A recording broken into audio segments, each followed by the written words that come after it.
నేను కవిత చెప్పను. ముందైతే చెప్పు, అది కవిత కాదు నేను చెప్తాను.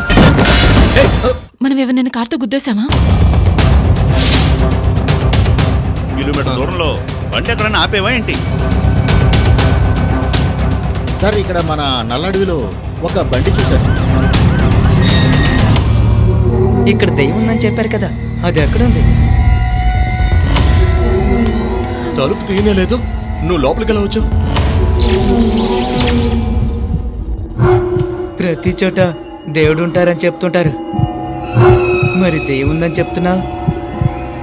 ప్రతీకారం తీర్చుకోవడం సినిమాల్లోనే జరుగుతాయి, నిజ జీవితంలో అలా జరగదు.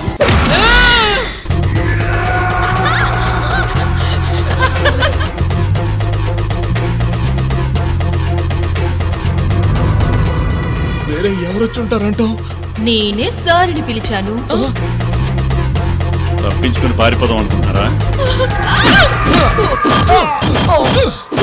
న్యాయం ప్రకారం చూస్తే మనస్సాక్షి లేని వీళ్ళిద్దరినీ మర్డర్ చేసేయాలి సార్.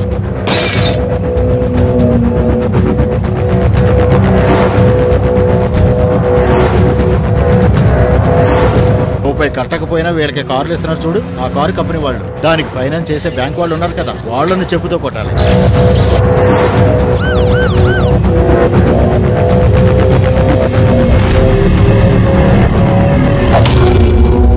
ఒక అమ్మాయి మీద ఒకడు కరుణ చూపించాడంటే తన మీద ఆశపడుతున్నాడని అర్థం.